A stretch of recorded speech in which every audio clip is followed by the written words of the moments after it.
pessoal, a gente está aqui nessa saga dos portugueses que moram no Brasil. Estilando veio entrevistar o João, diretamente da Barra da Tijuca. A gente está no Rio de Janeiro, na orla aqui da praia, no restaurante Nativo, e ele tem uma história muito bacana para contar pra gente.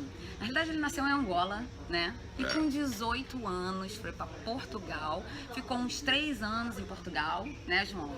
E veio pro Brasil, nunca mais saiu daqui. E como é que foi isso, João? Conta pra gente, assim, resumidamente, como é que foi essa viagem quase ao mundo.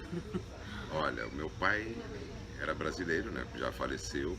Ele nasceu aqui no Rio e na época que a gente perdeu o país de Angola, né? Que na realidade era português, mas que a gente saiu de Angola por causa da guerra. A gente foi para Portugal. Meu pai me incentivou a vir para o Brasil por uma questão de que a gente foi para uma cidade interior, não tinha muitas possibilidades, era uma coisa muito pequena, ficaria muito tolhido em termos de vida. E meu pai, como tinha aqui uma grana sobrando, e em Portugal estava faltando, mas aqui tinha um pouco de sobrando Ele da achava história, que aqui tinha perspectiva de vida, perspectiva né? de vida. Então ele me pediu, olha, me deu a opção de eu vir para cá, e eu aceitei.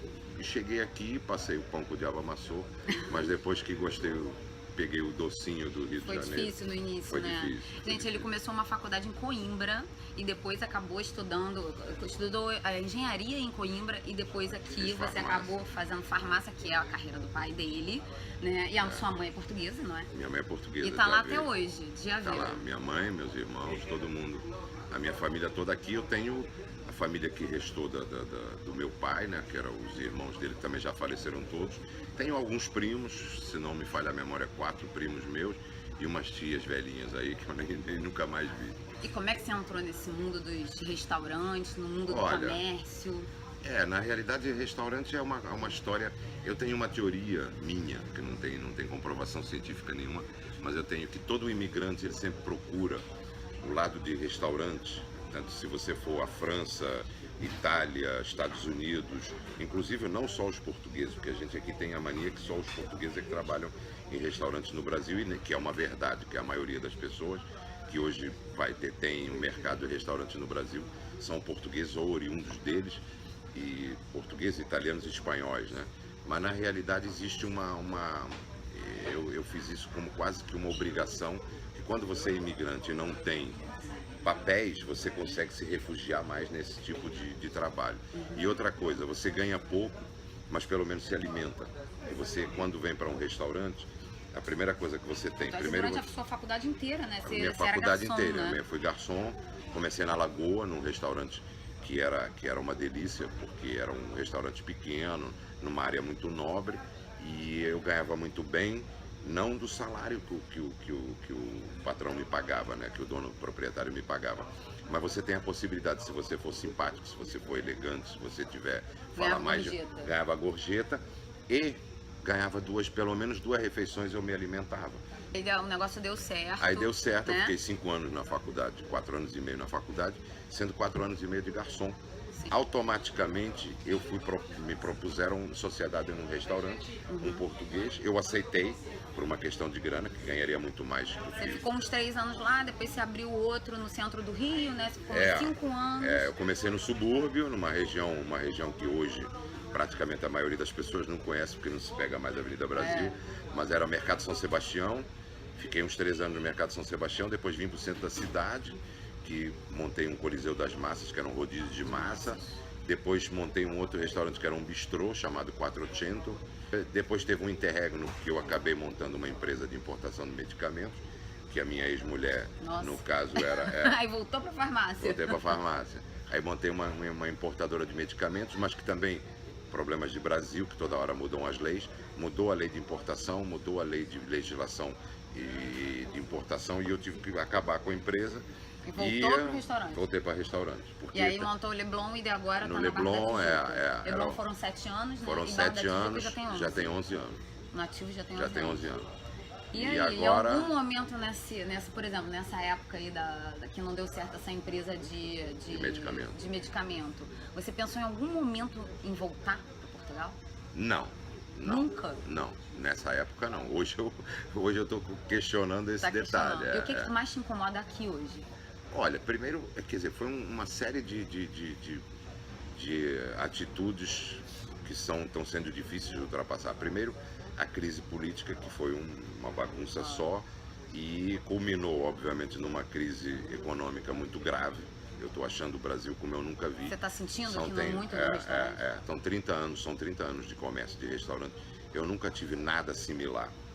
E assim, não penso porque também não consigo vender o que eu tenho, os apartamentos que eu tenho, o próprio negócio. Fazer da vida aqui mesmo, né? Porque encerrar esse ciclo e iniciar um novo. Se por um acaso do destino eu conseguir, eu voltaria para Portugal hoje, por uma questão de dignidade, porque eu acho que com a minha idade, 58 anos, e você pensar que daqui a 10 anos de uma crise, normalmente Portugal sabe o quanto dura uma crise, né? Depois de 2008, agora está se vendo a luz do fim do túnel.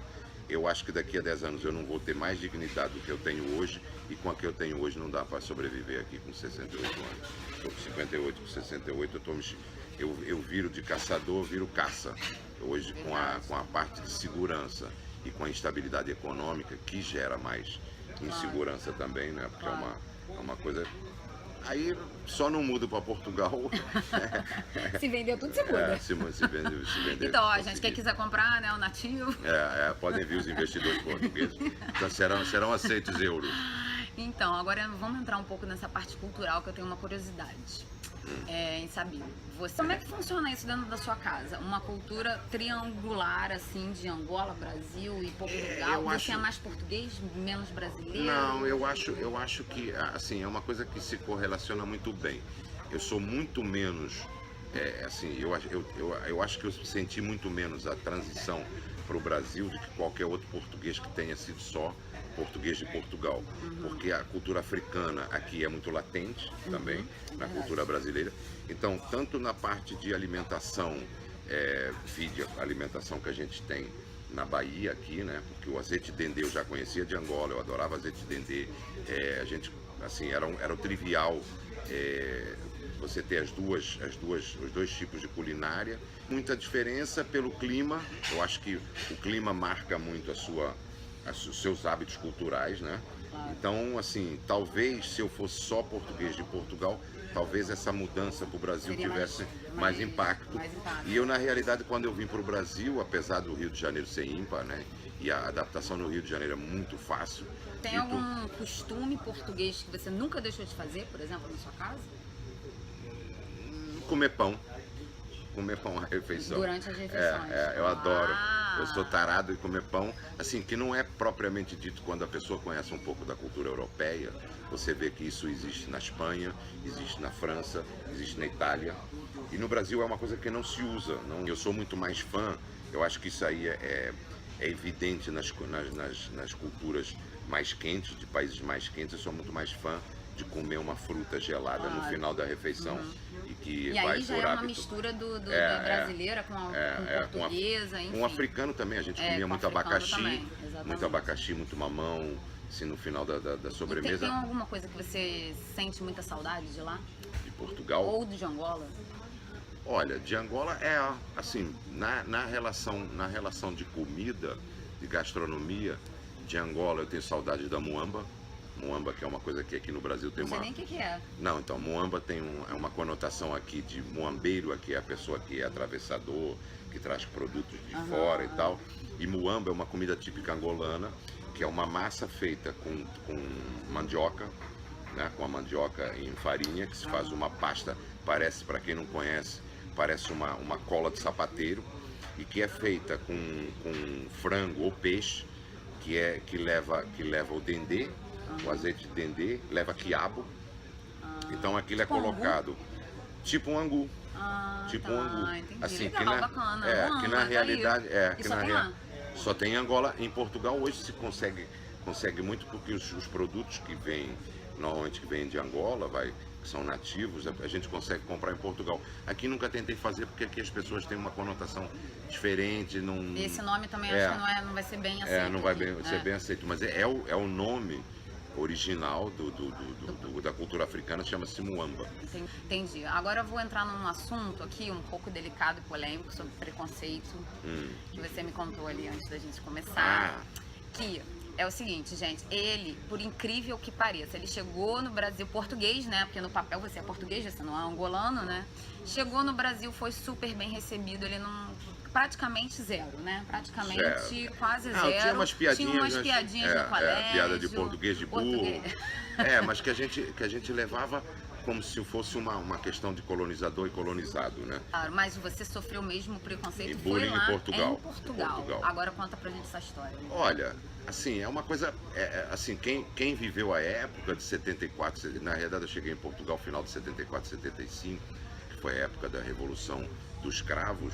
A gente teve a debanda das colônias africanas, né, de Moçambique, Guiné, Angola, enfim, todas elas. Saiu muita gente para Portugal com uma mão na frente e outra atrás, até porque Angola foi o pior, porque a gente teve guerra nítida, né? Então, na realidade, a história foi... nós éramos considerados retornados, éramos maltratados no interior, porque a gente estava ocupando o espaço dos portugueses, estávamos mudando os hábitos, é uma questão de aculturação.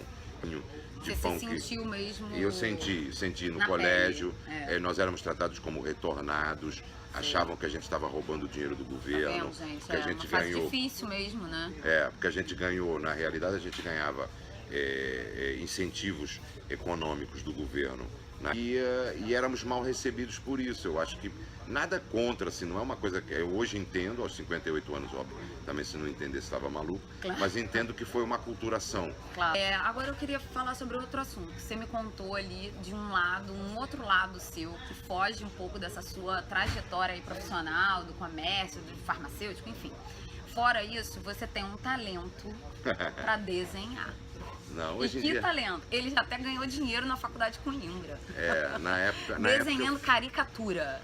Na época em Coimbra se tinha o hábito, isso na época que eu frequentei a faculdade, foi 75, 76. É o lado artístico que é forte em você.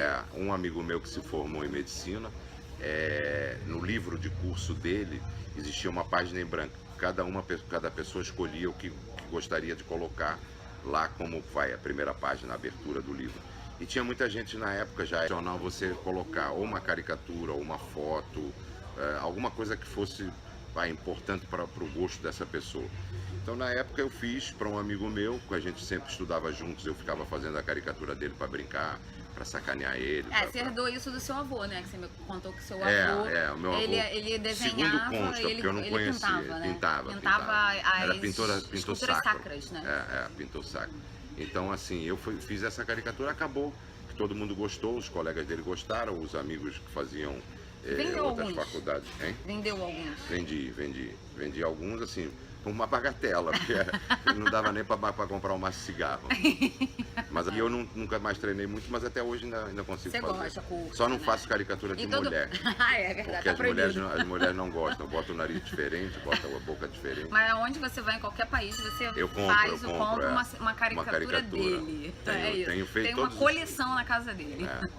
Então, para finalizar, eu queria que você dissesse assim, se você foi feliz no Brasil, se o Brasil realmente fez parte da grande história da sua vida. Muito. São 36 anos. Você é feliz aqui? Sim, claro. Hoje em dia não tanto quanto eu gostaria, até porque eu estou ficando velho e a pessoa vai se preocupando com o final da vida, né? Com uma questão de conforto. Claro. Então, assim, uma coisa que me ocupa muito a mente é o como eu vou ficar velho no Brasil, porque claro, uma preocupação. na crise econômica, se você não tiver os proventos para ter um seguro-saúde decente e se você não angariar fundos para te dar uma velhice com uma certa mordomia, aqui você passa muito mais problemas do que em Portugal, onde em função do dinheiro, né? O dinheiro aqui manda mais do que a sua própria condição como ser humano.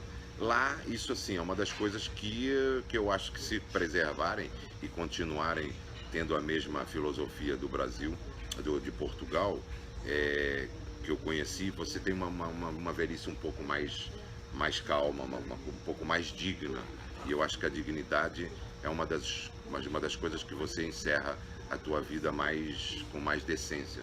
É, gente, infelizmente, é muito triste dizer isso, mas mais um português que a gente encontra aqui no Brasil querendo voltar, né? Enfim, eu não tenho o que dizer porque eu sou brasileira, né? Carioca aí da gema. Não diria voltar. Eu fico triste, né? Porque é voltar por a gente pressão. não pode ficar alegre por isso. Não é uma escolha sua, é falta de escolha, falta de opção. Falta né? de opção. É falta de opção. Não é porque você tá com saudade da sua pátria, Não, é porque você tá com medo de morar aqui. De finalizar minha vida aqui. Exatamente. Gente, então, hoje a gente fica por aqui.